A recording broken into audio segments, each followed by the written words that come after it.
বর্ণিল নানা আয়োজনের মধ্য দিয়ে নতুন বছরকে স্বাগত জানিয়েছে বিশ্ববাসী। তবে জাপানে ছিল ভিন্ন এক আয়োজন। হাসির মাধ্যমে পুরনো বছরের দুঃখ কষ্টের স্মৃতি ভুলে নতুন বছর শুরু করে ওসাকার বাসিন্দারা। অনুষ্ঠানে 1000-এরও বেশি অংশগ্রহণকারী প্রায় 20 মিনিট ধরে উচ্চস্বরে হাসেন। এ এক ভিন্ন আয়োজন। দলবদ্ধভাবে হেসে নতুন বছর বরণের উৎসবে মেতেছে জাপানের ওসাকাবাসী।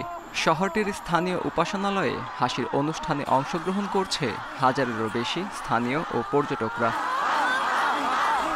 সারা বছর নানা কঠিন পরিস্থিতির মধ্য দিয়ে যেতে হয় মানুষকে, তৈরি হয় খারাপ স্মৃতি। বাসিন্দারা যেন সেসব বাজে স্মৃতি ভুলে নতুন বছর শুরু করতে পারে, তার জন্যই এমন আয়োজন উপাসনালয়ের পুরোহিতদের। প্রথমবার আমি এতটা হেসেছি, হাসতে হাসতে শরীর দিয়ে ঘাম ঝরছে। এটা সত্যি অনেক মজার ছিল। জাপানি পৌরাণিক কাহিনী অনুসারে দেবতারা নানা আনন্দ আয়োজনে সূর্যদেবীকে গুহা থেকে বের করতেন। নিজেদের দুঃখ কষ্ট ভুলিয়ে দেবার জন্য হাসির মাধ্যমে করা হতো প্রার্থনা।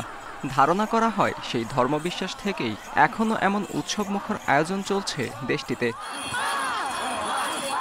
অনুষ্ঠানটিতে অংশগ্রহণকারীরা মনে করেন এমন উদ্যোগ তাদের সুন্দরভাবে আগামী বছর শুরু করতে সাহায্য করবে, সব ভুলে নতুনভাবে কাজ করার শক্তি যোগাবে।